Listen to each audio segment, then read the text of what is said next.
नमस्कार दोस्तों, स्वागत है आपका स्टडी फॉर सिविल सर्विसेज में। यूपी ट्रिपल एससी पीटी की तैयारी कर रहे हैं तो फ्री वाला हमारा टेलीग्राम जरूर ज्वाइन कर लीजिएगा, जिसका कि पूरा नाम है UP triple SC PET by study for civil services, यानी कि @UP triple SC PET by study for civil services, बिना किसी स्पेस के, ना कोई अंडरस्कोर है। लगातार उसमें यूपी ट्रिपल एससी पीईटी से जो सिलेबस है जितनी भी, उसको पिक्स के फॉर्म में दे रहे हैं, बिल्कुल शॉर्ट पिक्स है। उतना अगर आप जो है कर लेंगे, काफी कुछ जो जितना भी पीटी में जीएसजी के करंट अफेयर है, सारी जो है हम लोगों की तैयारी हो जाएगी। उसी में टेस्ट सीरीज का भी लिंक मिलेगा, क्विज भी उसी में चालू कर दिया है। लगातार उसको फॉलो करके रखिए, लगातार आपके लिए लगे हुए हैं, आप देख रहे होंगे।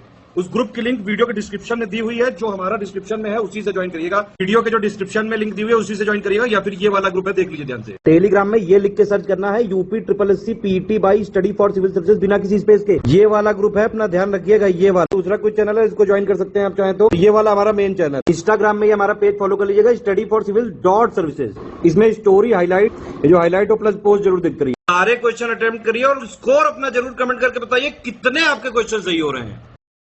स्लॉट 2 की क्विज को देख लेते हैं। ठीक है, 25 क्वेश्चंस हैं। आइए स्टार्ट करते हैं। देखिए पहला क्वेश्चन, इसमें कहा जा रहा है कि convex mirror is generally used in, जो उत्तल दर्पण होता है उसका प्रयोग प्रायः कहां पर होता है। यहाँ कुछ चीजों के नाम दिए हैं, जैसे कि सोलर चूल्हा है, मतलब कुकर है, ठीक, और नेत्र अंतरदर्शी है, इसके अलावा रिफ्लेक्टर ऑफ हेडलाइट है, और रियर व्यू मिरर है। तो पश्चदर्शी जो दर्पण होता है ना, रियर व्यू मिरर, उसी में इसका इस्तेमाल होता है। ये किसकी बात हो रही है? ये बात हो रही है उत्तल दर्पण की। इसके बाद अगले प्रश्न को देखते हैं। कौन सी एक निष्क्रिय गैस है, यानी अक्रिय गैस है, जिसे कि इनर्ट गैस कहा जाता है। तो आर्गन, नियॉन, हीलियम, क्रिप्टॉन, ये सब जो नोबेल गैसों की फैमिली है, वो अक्रिय गैसों की श्रेणी में आती है। ये आराम से क्रिया करने के लिए रुचि नहीं रखते हैं, क्योंकि इनका अंतिम कोश पूरी तरह से भरा होता है। इसके बाद आगे चलते हैं। यहाँ कहा जा रहा है कि who was the inventor of frozen food, जमे हुए भोजन की खोज किसने की थी।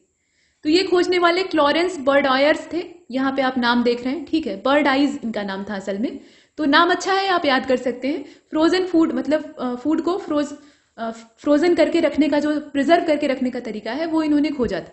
इसके बाद चौथे नंबर के क्वेश्चन को देखते हैं। यहाँ देखिए, इसमें कहा गया कि the world outside my window is written by which author. ये जो पुस्तक है, इसके लेखक कौन है? तो इसके लेखक रस्किन बॉन्ड है। इनकी पुस्तकें काफी रोचक होती हैं, तो समय मिले तो पढ़िएगा।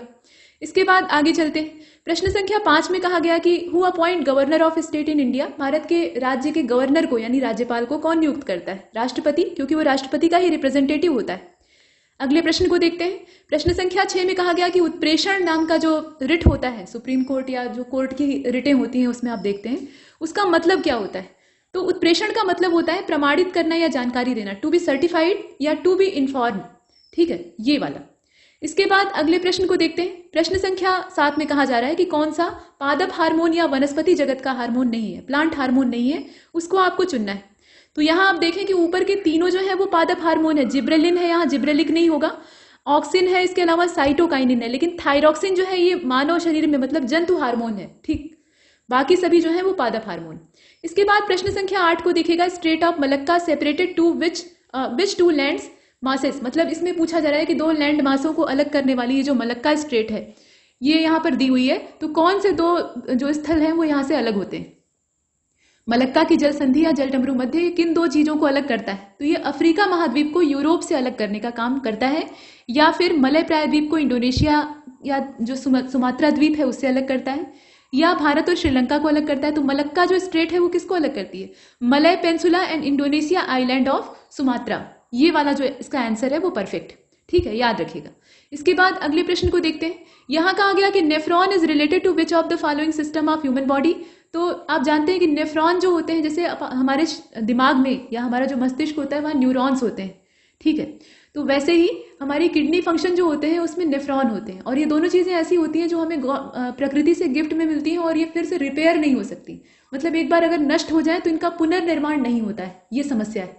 ये जितने होते हैं उतने ही रह जाते हैं, तो इसमें दिक्कतें आती हैं, और एक बार ये डैमेज हो जाए तो फिर रिपेयर नहीं हो सकता। तो ये उत्सर्जन प्रणाली का हिस्सा है।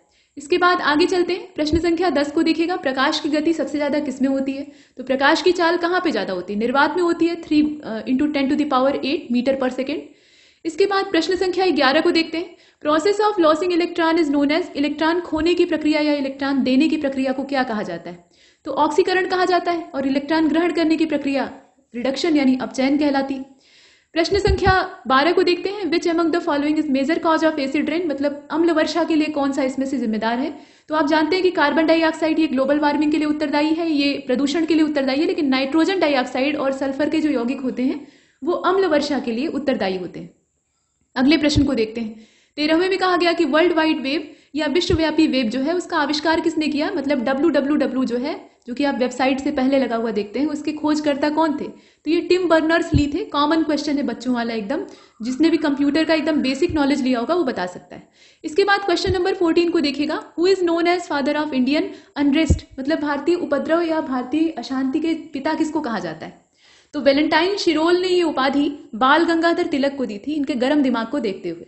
प्रश्न संख्या 15 को देखते हैं। इसमें ये कहा गया कि बारदोली सत्याग्रह या बारदोली आंदोलन जो था इसका नेतृत्व किसने किया था, सरदार वल्लभ भाई पटेल। वल्लभ भाई पटेल को सरदार की उपाधि यही की महिलाओं ने दी थी। इसके बाद देखिए, which of the following region is covered by tropical evergreen forest.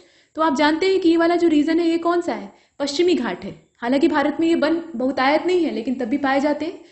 तो इसके बाद आगे चलते हैं। प्रश्न संख्या 17, पृथ्वी और बाह्य अंतरिक्ष के बीच की जो अंतिम रेखा है उसको क्या कहा जाता है। हमारा जो एटमॉस्फियर है वो बहुत सारे लेयर्स में डिवाइड है, मतलब पृथ्वी के ऊपर भी बहुत सारी परतें पाई जाती हैं।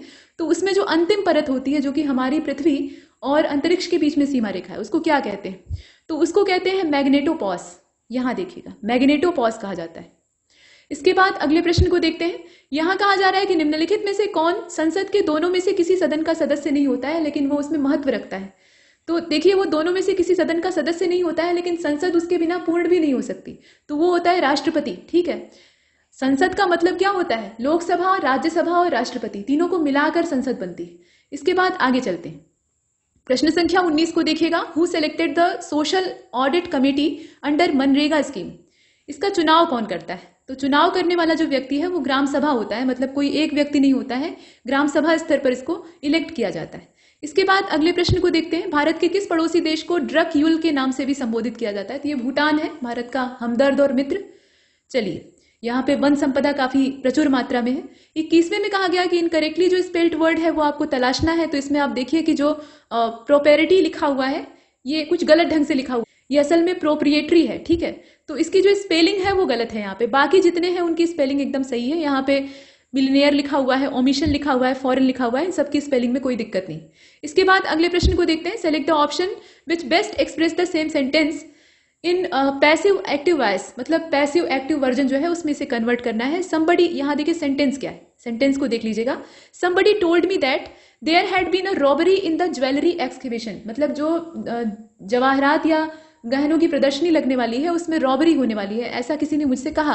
तो इसको आपको बताना है एक्टिव पैसिव वॉइस का जो कन्वर्जन है उसमें। तो यहाँ आप देखें, इसका जो सही रूप है वो इस प्रकार से हो जाएगा। I was told by somebody that there had been a robbery in jewellery exhibition, मतलब ये वाला सही है इसका। इसके बाद अगले प्रश्न को देखते हैं। सरयूर्मी, ये जो शब्द है इसमें कौन सी संधि है। तो लघुर्मी, सरयूर्मी, इस प्रकार की महूर्मी, इस प्रकार की जो संधियां होती है ना, ये दीर्घ संधि होती है। इसके बाद अगले प्रश्न को देखते हैं। प्रसारण, इसका विलोम क्या है। तो प्रसारण मतलब क्या होता है, फैलाना। आकुंचन मतलब सिकोड़ना, तो ये इसका विलोम हो जाएगा। इसके बाद देखिए पत्नी का पर्यायवाची। तो दारा जो है वो पत्नी का पर्यायवाची है। बाकी जो है विनायकी, प्रभा, सौदामिनी। तो प्रभा मतलब होता है प्रकाश, रोशनी, सौदामिनी मतलब बिजली, और विनायकी जो है ये शब्द विनायक का स्त्रीलिंग है। अगले प्रश्न को देखते हैं, और अगले प्रश्न को देखने की आवश्यकता नहीं है, 25 ही प्रश्न थे। तो तब तक के लिए नमस्कार।